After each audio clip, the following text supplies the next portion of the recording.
What's going on, Pokemon crew?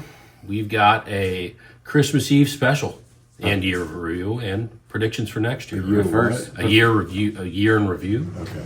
But first, my brother Gabe, brother Ariel, I'm Michael. We run Ted's Pokepond here in Norwood, Ohio. Started a Pokemon business a little over 2 years ago now. February 24, so it's coming up on the 2 years. Coming up on 2 years. Yeah. It's been really successful for us this year. 2024 we did basically 11 months. So able to do full 12 months. We increased just the Pokemon part of our business by 537%. I don't know if we're going to match that this year. That was a big jump. But I want to ask my brother Gabe, who's a little bit older, seen a few more years than us, what was different about, I mean, not just talking Pokemon, like trends in what people were buying this year from us versus years past. I mean, besides the obvious that we don't sell VCRs anymore. Yeah, so I guess in the pawn business, it's dramatically changing. We used to do, majority of our sales were jewelry, and it probably still is slightly a majority of sales being jewelry, but that's changed. There's not as many people that wear jewelry or buy jewelry anymore. Our electronic sales are way down. It's a combination of many things, but sometimes we just don't have the products we used to sell. So, and they're not priced as high as they used to be. So you're getting your sales are less because you're not able to sell things at higher prices. One thing that has not been consistent with everything else with inflation is electronic prices. Those have dropped. So a 65-inch TV 5-7 years ago was what, $1,200-$1,500? Probably. Now you can get a 65-inch TV brand new for $350 or less sometimes. So shopping trends have changed too. There's more people that shop online now than ever. I'm one of those people. Outside of the stuff that I buy here for my family, I shop online. I don't go to physical stores anymore. It's just not something that a lot of people do. So we've lost a lot of sales to online. Pokemon has helped that. It's definitely helped our bottom line overall for the entire business now. It's become a larger and larger percentage of our gross sales every month since you guys have started this. So, and it might be close to our December sales, 20 to 30% of it maybe, when it all is said and done. So it's becoming a very big part of the business. Does that mean I get more case space? We'll have to think about that. We'll have to think of how we're going to rearrange things. We'll circle back. Yeah. Well, we'll circle back. just real quick, but also markets and other things that we have to keep an eye on. Gold and silver prices have gone crazy this year. Gold well over 4,000 an ounce now. Silver pushed as of yesterday over 70 an ounce for the first time ever. That affects as far as what people bring in and what we can loan and buy things for and sell them for. So if gold jewelry is more costly, consumers are less likely to buy it. True. So let's say a guy came in and wanted to buy a gold bracelet for his wife. 10 years ago, that gold bracelet here was $250. It might be $1,000 now. So the price per ounce of gold. That's another thing maybe we didn't talk about. Jewelry has become maybe unaffordable at some levels for people. Now, some jewelry absolutely has, because if you remember when we first moved in this building in 2011, the amount of high-end watches that we used to have and carry, but like Rolexes and some other name brands have kind of priced themselves away from even the high-end middle-class consumer to where they're just totally high-end luxury items. And like you're saying, kids, my generation, we don't go out and look for jewelry anymore. Well, We and look for Pokemon cards. And not just guys now have electronic or digital watches. Yeah. They don't wear a nice timepiece, an automatic watch, or a higher end quartz watch. They prefer to have a iWatch or a Garmin or something else. So that's just another trend. I mean, you have less people buying nicer watches. True. Michael, what trends are you looking for as far as in Pokemon next year? Like, how do you think things are going to go in So for 2026? us, I kept the total throughout the year. We didn't mention this the past few months, but total single sales as far as like raw cards, we sold 2,000, and this is 2,154 as of today in single cards for the year. for the year. Wow. So that's pretty incredible. I think that trend will continue with what we have out here to offer. And what we need to do better is having more common cards available for the people that play the game. I've had a lot of people asking about that. So for next year, I think single cards will hold strong. I think you will find more product available at the bigger box stores. I think you're starting to see that a little bit. They bought that new printing facility in North Carolina, Pokemon did. I'm not seeing booster boxes. I'm saying you'll see more product out there. Trends are going towards, people wanting to get more into One Piece. Yu-Gi-Oh's coming out with full art cards. We'll talk about that too. So even with it being the 30th, I think you're still going to see even more so of a correction in single card prices. Graded card prices are going to go down, and product will be more available. And hopefully we can get back to having more and more product at MSRP or less. So, less. real quick before you start talking more in depth about your Pokemon predictions or sales or that kind of thing, if people haven't followed us, and this is maybe the first time you've watched one of our videos, you need to go back and look at some of our early videos when they started it. And these two started the Pokemon business. I was skeptical, very, very skeptical at first, and resistant to it because I didn't understand it. So I didn't understand how big it was, how many people were into it, and the potential for the sales there, which they've demonstrated that there was indeed a market for it here. So go back and watch some of our earlier videos on the discussions about the starting of this business, and you'll see how I was skeptical and how I've come around to it. And I guess the proof of the sales is what has really changed my mind. But credit due, these two started the business with some healthy skepticism from me on the side. Let's put it that way. Are you going to let us fly now? Still gonna hold you back a little bit. Yeah. Okay. Yeah. There's got to be some. This is what the Wright brothers felt like when they were trying to make a plane, and people were like, "You'll never fly." with One that major thing." change to the retail part of our business that I've seen as far as December it used to be 30 years ago was our best month. Now our best months are usually February or March whenever the tax returns hit. And yes. And as far as 2026, that's when Pokemon's going to hit with Ascending Heroes right in the middle of tax return season. And apparently there's all kinds of people who are getting more back in tax returns this year because they never changed their withholdings with the new tax laws. Right. Increased child tax credit Come here and spend it at TED. on Pokemon. Yeah. And also the they're floating like a $2,000 per taxpayer bonus from the tariffs that they've collected, which we've paid some of those tariffs to get some of this Japanese in. That's So, interesting how those actually directly affected us because of the distributor you have in Japan, right? Vendor. Vendor, It just not distributor. But hey, you buy a $100 box, you got to pay $15 on that box in taxes to even get it in the country. So that's how we do. And luckily, the vendor we work with, very, very nice, knows exactly what she's doing. So we pay her that money, and she pays it, I guess, through FedEx, who gets us the cards. But it's all paid for and gets to us as soon as it possibly can, which is good. The next set that comes out in Japanese is like a Zygarde set in January.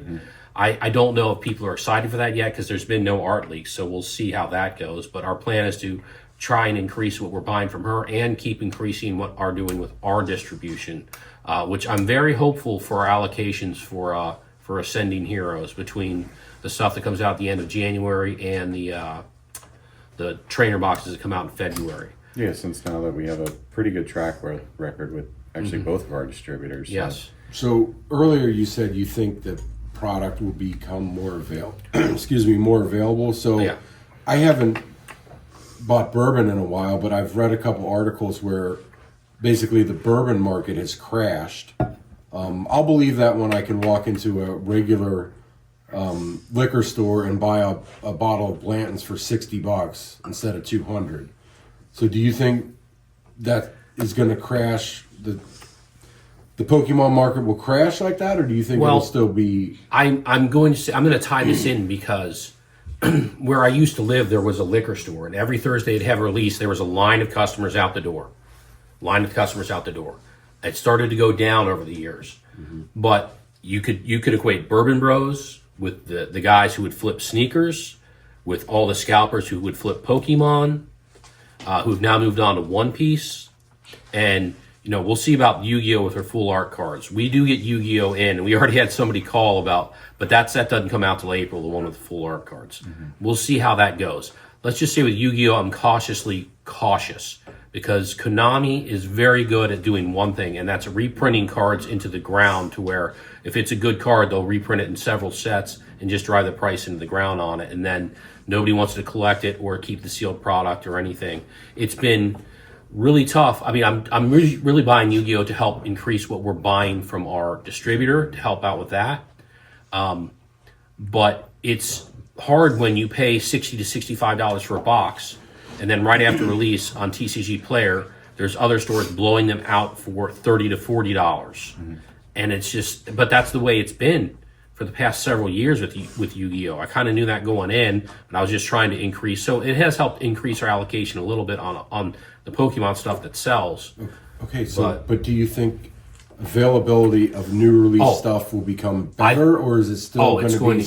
I think that's why scarce? I think that's also why they are doing this next set in waves, Ascending Heroes. They're concentrating on, hey, let's get these tech sticker collections and the 2-packs, and let's get these trainer boxes, as many as we can together, and then send them out. I think that will lead to increased allocation for us, which if we're getting more, it means a lot of people are getting more too, which means prices should be at release, I hope, at MSRP for everybody, or maybe just a little bit above, but not some like. But if they're even just at $60, that's not enough for somebody to scalp it. Yeah. So is Pokemon increasing print? Yes. Or they're going to. So does that dilute it? A little bit, but not really with demand. I don't know if they could still meet demand as it is.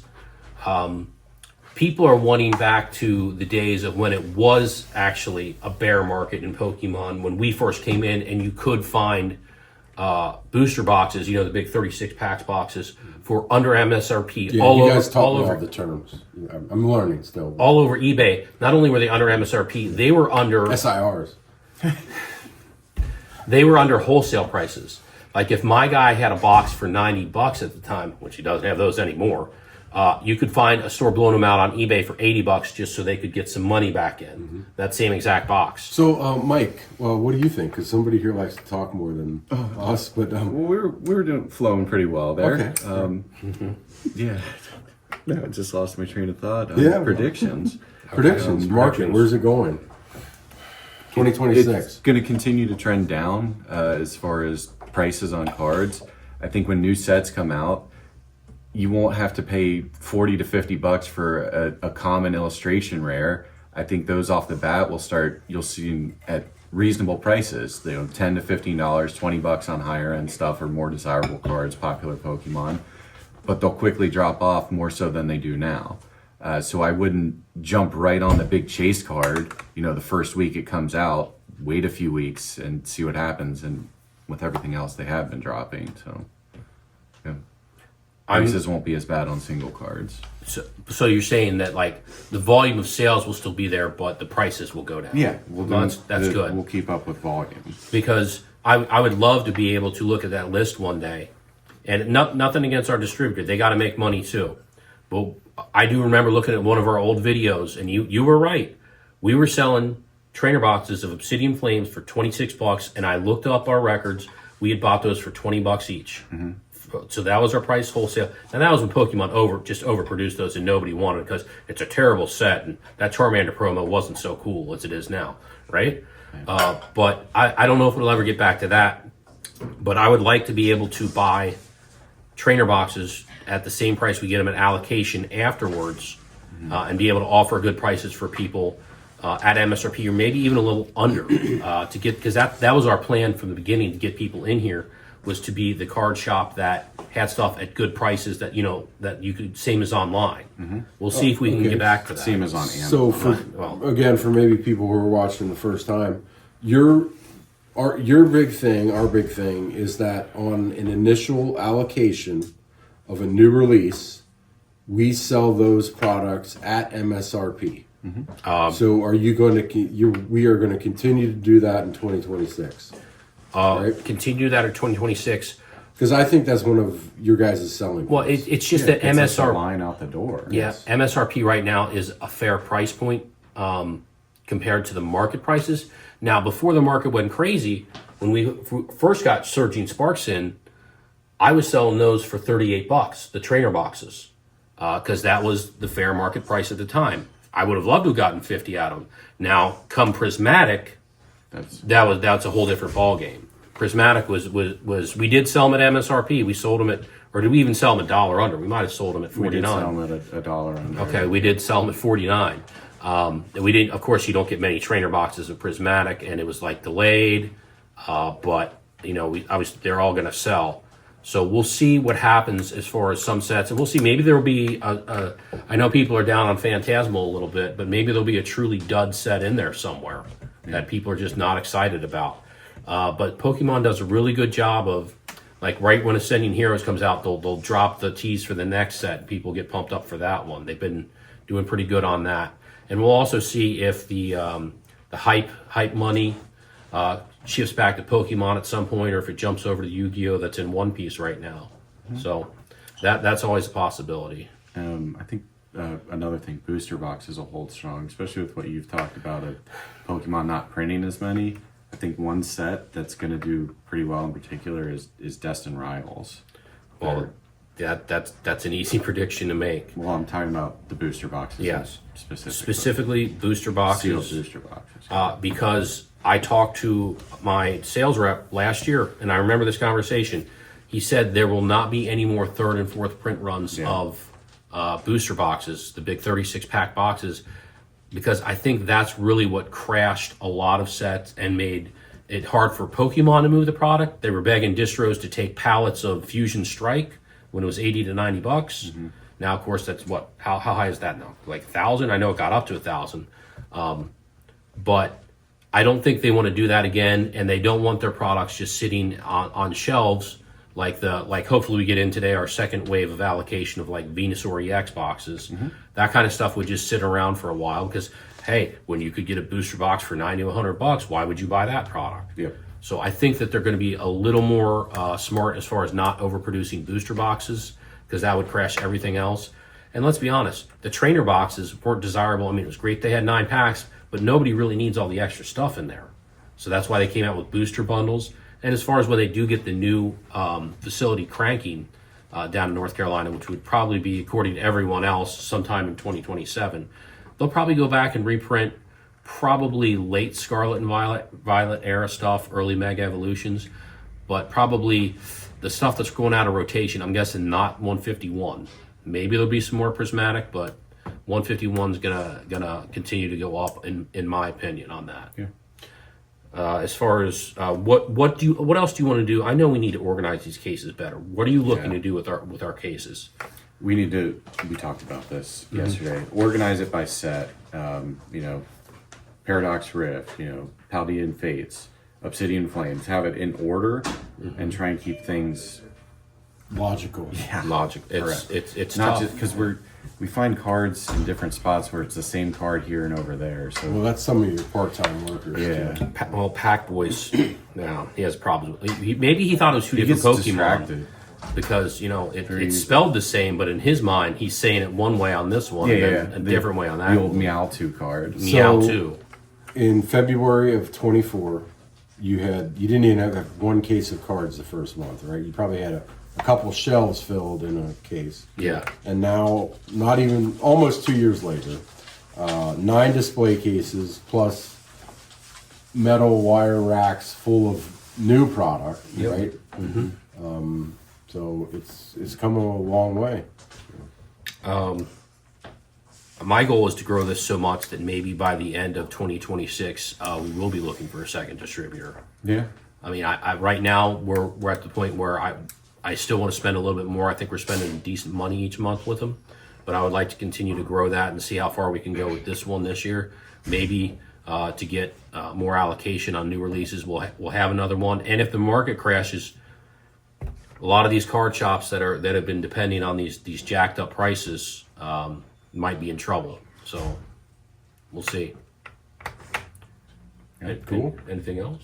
No, good All right. year. Have a Merry Christmas. year, Merry Christmas. And a Happy New Year. Yep. Thank you to everyone watching. Thank you to our subscribers. Thank you to our customers who make this possible. Merry Christmas and Happy New Year again. Yep. All See right. you guys. Bye. Bye.